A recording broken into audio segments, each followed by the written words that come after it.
Parcel के किराए में ज़कात की रकम खर्च करना, इसका क्या हुक्म है? चुनांचे पार्सल के किराए में ज़कात की रकम इस्तेमाल करना जायज़ नहीं है।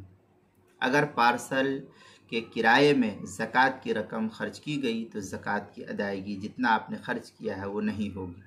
इतनी रकम दोबारा आपको ज़कात की नीयत से अदा करना लाजिम और ज़रूरी होगा, क्योंकि ज़कात अदा करने के लिए मुस्तहिक़ ज़कात आदमी को बिला इवज़ मालिक बनाना ज़रूरी है, और यहाँ मुस्तहिक़ ज़कात आदमी को मालिक नहीं बनाया गया, इसलिए इस सूरत में ज़कात की अदायगी नहीं होगी। चुनांचे फतवा शामी के अंदर है वला यख़रुजुल मुज़क्की अनिल उहदति बिल अज़्ल बलिल अदाउ लिल फ़ुक़रा, जिल्द नंबर 2 सफ़ा नंबर 70 पर इसको नकल किया है, और आगे मज़ीद फतवा शामी किताब ज़कात में ये नकल किया है। अल बहर राइक़ जिल्द नंबर 2 सफ़ा नंबर 211 जो HM सईद कराची का छपा हुआ नुस्खा है। फ़तहुल क़दीर जिल्द नंबर 2 सफ़ा नंबर 125 पर इसको नकल किया है। और ज़कात के मसाइल का इंसाइक्लोपीडिया उसके हरूफ तहज्जी पा उन्वान है पार्सल के किराए में ज़कात की रकम खर्च करना, सफ़ा नंबर 97 पर इसको नकल किया गया है। ये तो इतनी बात हो गई।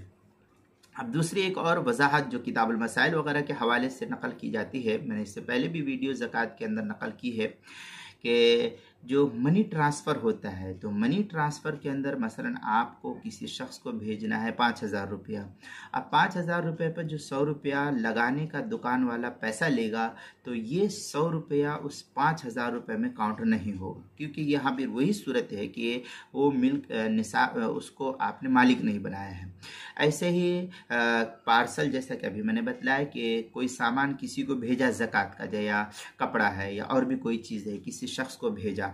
अब ये कहा कि क्या नाम है, आपने ज़कात के पैसे में से 100 रुपया किराया दे दिया, टेम्पो वाले को, रिक्शे वाले को, कार वाले को, टैक्सी वाले को 100 रुपया किराया दे दिया, और फिर जो है 100 रुपया उसके ज़कात के माल में से आपने काट लिया, कहा कि मैंने किराया दे दिया। तो इस सूरत में आपकी 100 रुपये की ज़कात की अदायगी नहीं होगी, क्योंकि ये आपने मालिक को इसकी जो क्या नाम है गरीब मिस्किन मुहताज का जो ये हक़ था उसको आपने मालिक बना करके नहीं दिया है। जब आप उसको उसका माल दे देते और फिर वो अपनी तरफ से देता, तब वो जो है मुस्तहिक़ ज़कात को ये माल नहीं पहुंचा है, इसलिए ज़कात की अदायगी नहीं होगी। आपको दोबारा 100 रुपया अदा करना पड़ेगा इस सिलसिले में।